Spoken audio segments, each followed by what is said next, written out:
Is it your party? No, no, no, no, no. It depends on where. I mean, because your party lost in the 2015 election at Fine. the center. Yes. One would think that maybe your party wants to retain power in some of these places, and that's why they are desperate. Of course, the APC too are saying that your party are desperate.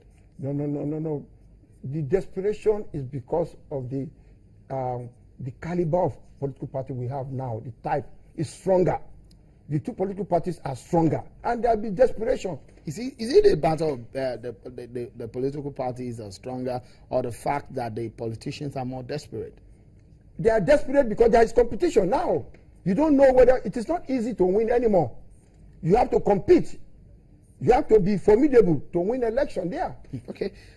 Let's quickly go to our Abuja studio where Ismail Ahmed is the leader of the APC Youth Forum. He joins us from our Abuja studio. Mr. Ismail, pleasure hosting you on the program. It appears the president is taking responsibility for some of the flaws in the elections conducted under his administration.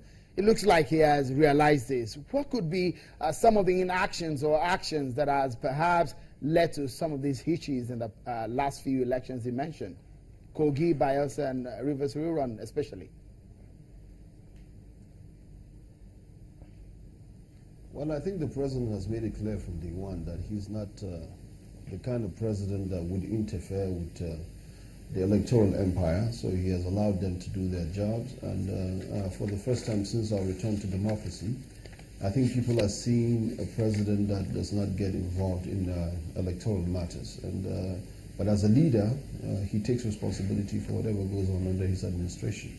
That's basically it. But I don't think it's any particular act, commission or omission on his part directly that has resulted in whatever it is that we experience in those elections. But just the fact that for the first time we have a transition, a political transition, and we have a president that is willing to allow the institution work. When we look at it, 2011, 2015, under Professor Atahiru Jega, who was also appointed by former President Goodluck Jonathan under the PDP government, those elections were said to be some of the best elections in Nigeria's history, at least looking at it from this present dispensation we started off in 1999. Does it mean that the political climate under President Muhammadu Buhari is unbearable for healthy political rivalry or competition as it is now? Well, I think it is. Some of these things that we're experiencing is expected because you are beginning to see a political party that was hitherto a dominating political party being marginalized to the fringes, and then it's basically a fight for survival for them. So I think the desperation is a couple of notches higher than usual. So we see that desperation, that aggression that ordinarily no opposition party would have given the ruling PDP before. But right now they are being marginalized in the sense that the electorate have rejected them in the 2015 polls. For the first time they're experiencing being in the opposition. And well, I would say fortunately for them, we have a president that doesn't want to interfere and bring and wield his power and the clout as an executive president on the institutional framework of electoral politics. And so that gives room for a lot of people to believe that they would, it's a survival of the fittest. And then you see that desperation, and that is what brings out the outcome of what we're seeing. Because some people will think that your party, right now, we know that there's a lot of areas in Nigeria where parties have their strongholds, and PDP had said that your party is desperate because it's unpopular in some of these states and is desperate to win at all costs using federal might. Why would your party want to go all out to win in every state? Why is this desperation coming? I don't think the desperation is coming from our own part, to be perfectly honest.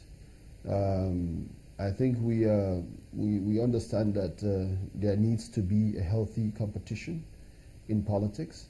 We understand that there needs to be an opposition that would give us a run for our money so that we'll be on our toes to be able to deliver on the promises of change that we have given people. We understand all that, but ultimately, it's a ring fight, and then you can't have a ring fight with one person. If one person is willing to play by the rules and the other person is used to not playing by the rules, then you would see an attempt, no matter how minimal, to be able to exact the way things used to be. But that's not the case. We do not. We would want to win every electoral contest we get into, but we're not desperate to do that. Not, of course, at the not at the detriment of the people, especially when loss of lives and property and destruction of such that we have witnessed in the reverse rerun election is involved. We would never do that because we've never been known to do that.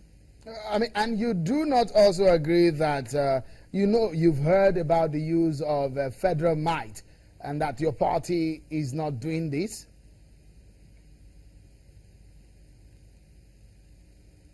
No, absolutely not. I wouldn't think so, because I think everybody's absolutely clear about the president's message, and everybody is in line with it.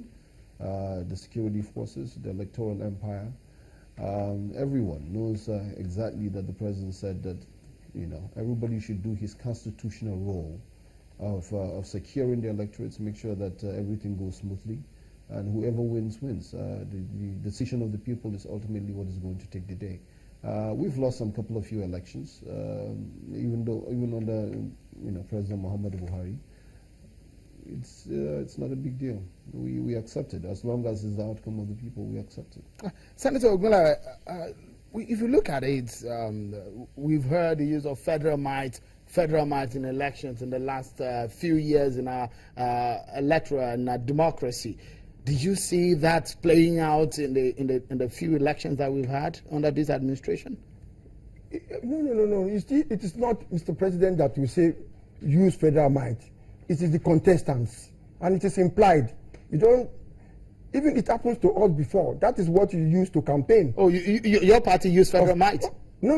When you are campaigning to persuade people to vote for you, you tell them, look, be at the center. It's a federal. We have the federal power. If you vote for us, you'll enjoy federal largesse. Come on board. But now it is the other way around. The president doesn't have to say so. It is the people that are campaigning that will say so that we can say, oh, it's good. We want to be at the federal level. So that is how they say they use federal might. But federal might also goes in the use and the manipulation of federal agencies. That's what we will tell them. You are a federal agency, I will report you. I will do this. They will, okay, probably I'm more in danger when I don't listen to this man because it's at federal level. But it is not somebody that at federal level that will tell them to do so. The PDP in Rivers State have asked that, condemn the role of the military in this election. Do you support the military for taking or playing any role whatsoever in an electoral process in Nigeria? Yes, it's a secondary role. The location of the military during election is specified. They are not supposed to go near the ballot boxes. They are not supposed to participate in whatever form in the electoral process. But just to be on guard in case they overpower, the normal police. So it is good that they are there, but they are human beings too. They can be lured into participating.